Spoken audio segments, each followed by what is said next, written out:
Hi guys, welcome to Nini Vloggers in Sweden guys. To this video, I'm just want to share my true feelings guys about my family, friends, member guys. Ayan. Diba? Kakatransplant ko lang guys, tapos ihiraman ka ng pera at hihingian ka kasi nga piyesta.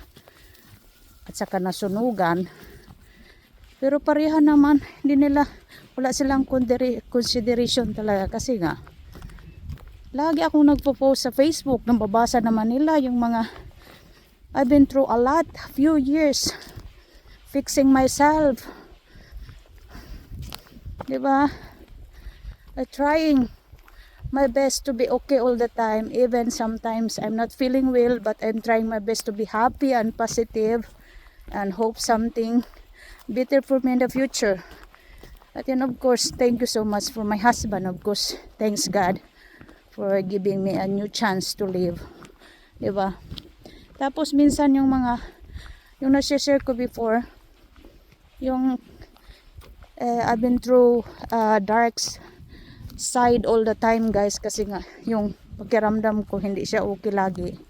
And then hanggang na-transplant ka, akala mo susuportahan ka nila, pero wala ka talaga makitang suporta. Yung thankful ako kasi nga daming mga friends dito sa YouTube o sa Facebook na sila pa yung nag-share o nagbibigay ng blessing or nagnunood nung nakukomment ng mga videos mo. Pero pamilya mo hindi man lang nila magawa.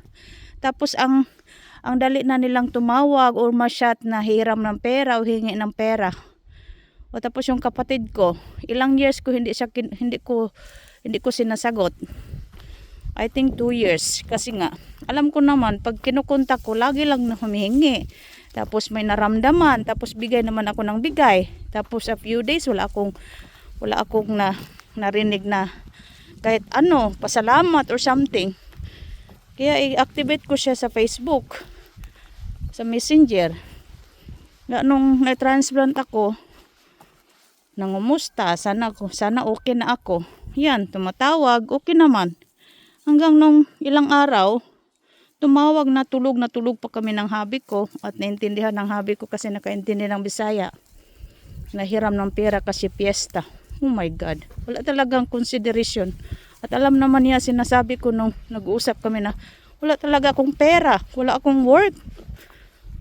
Mag 1 year na wala ako ng work. Kasi nga, after ng 3 months, babalik nga ako ng trabaho dahil sa economy. May natatanggap na ako sa government pero maliit lang. Dami nating babayaran every month dito sa ibang bansa. Sa Europe, ang mahal. Tapos ang mga balayran pa. Tapos yung travel mo, parkiring, bensin, lahat-lahat. Bahay, pagkain. Diba? And guys, share ko lang sa inyo. Napakaganda. Very peaceful yung lugar namin guys. Nandito ako sa likod ng bahay namin. Sa in front pala. Nandoon pala yung sa likod. Diba? Minsan, hindi ko talaga maintindihan. Tapos yung may mga acute sila sa Pilipinas. Yung namatay yung kapatid ko. Ang laki ko din yung gasto. Kasi ako din yung tumutulong. Kahit na noong mga time na yun, may may infection ako. Nag-go through pa kami sa processing sa kidney transplant ko. Pero nagbibigay pa rin ako. Diba? Yung mga pamangkin ko, wala ka lang makita ang suporta sa kanila. Pag comment mo lang sa mga reels mo sa Facebook, hindi nila magawa. Pero pag may mga acute, yung mga anak nila o sila nagkakasik, tita, pahingi ng pera o pahiram.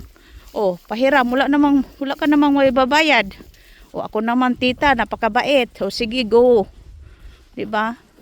Pasensya na guys kasi nga na-disappointed lang talaga ako. Tapos may cousin pa naman ako.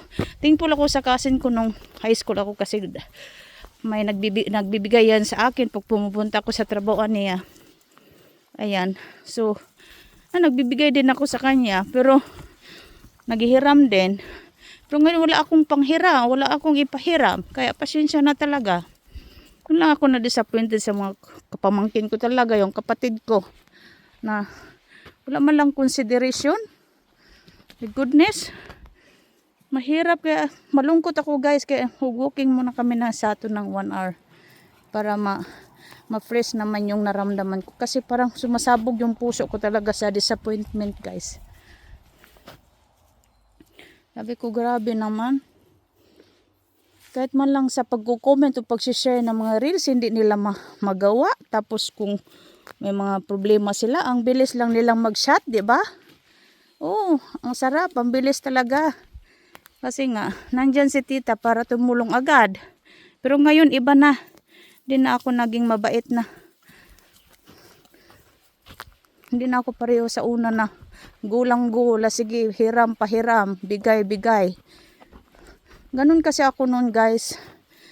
Kaya bigay ako ng bigay, pahiram ng pahiram, at daming naghihiram sa akin ng ilang years, hindi man lang nagbabayad. Kaya hindi ko na lang sinisingil din kasi alam ko naman wala rin pang bayad. At wala din, hindi na rin kumukontak ko. Kaya nahiya din ako. Kaya hinayaan ko na, binigay ko na lang. O, diba? Minsan nakaka-disappointed. Kaka-transplant ko lang. At dami, mababasa naman siguro nila yung mga updates ko sa health ko sa Facebook. Tapos yung makadisappointed kasi mga pamangkin mo, ang dami nilang mga sinishare na mga videos na hindi nila kilala. Pero ako na lagi nilang tinatakbuhan pag may mga problema sila. Hindi man lang makikita yung mga comments nila sa mga videos ko. Nagre-rest nga ako para lang siguro, para maka-extra sana, pero hindi ka makasahod-sahod kaya wala naman sumusuporta. Yung sumusuporta sa'yo, yung mga ibang friends mo or mga friends dito sa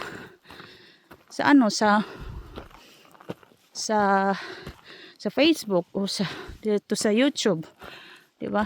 Ang ganda ng bahay diyan, guys. So, tapos ito, guys, i-share ko na din yung maliit na chapel dito, guys, kasi may kunting cemetery diyan. Ito yung village namin dito, guys. 200 people lang nakatira dito. It's only 200 peoples living in this village, guys. Ayan. Malaki naman siya pero hindi masyadong madaming tao nakatira dito. 200 lang kami nakatira dito. Ayan. Ayan, maganda. Yung chapel na ito, guys, nag-open lang siya if there's funeral or yung may ililibing. Yan. Hindi yan nag-open ng normal days. Yun lang pag may ililibing. So, ayan. Yun ang kampana nila dyan. So, ayan lang, guys. Share ko lang sa inyo at pasensya na kasi nasishare ko sa inyo mga feelings ko. Mas nakaintinda pa yung mga ibang tao compare sa mga relatives mo, di ba? At doon mo pa makikita or makukuha yung mga simpatya at saka consideration, support sa mga hindi mo kilala. So, yun lang, guys. I'm just sharing my true feeling always, guys. Ganyan kasi ako, guys. Pag nararamdaman ako, hindi ako nahihiyang i-share. So, ayan. Thank you so much. 1 hour na kami ni Sato. Nag-walking. Maganda dito, guys. Cemetery, maliit siya. Pero napakaganda yung pag summer kasi ang daming mga bulaklak. Nilalagyan ng mga relatives. Tapos dumadalaw sila. Nagpipiknik sila dyan. Kumakain. Ayan, kumakanta minsan, tapos ang daming mga flowers na dala-dala nila. Napakaganda tingnan. Ayan, tapos dyan lang bahay namin sa kabila. Ayan, 1 hour na kasi kami nag-walking ni Sato. So ayan, thank you so much for watching, guys, and I hope you watch till the end because I always watching all your videos. Hinayaan ko lang sa computer till matapos and then nagko-comment ako. Hinayaan ko with ads. Ayan. Hindi umuusad yung earnings ko sa YouTube. Iwan ko ba? Sana panoorin din nyo ng buo, guys. Kasi I always watching your videos buo. Ayan. Thank you so much. And God bless. Ingat tayong lahat. And thank you sa mga friends na laging dumadalaw pa rin at sumusuporta. Ayan. Kailangan ng tubig namin ni Sato. Naiwan ko kasi yung tubig kasi importante sa akin. Diba? My new kidney need more water. So, ayan. Thank you so much and God bless. Ingat! Thank you for watching. Please don't forget to like, comment, and subscribe.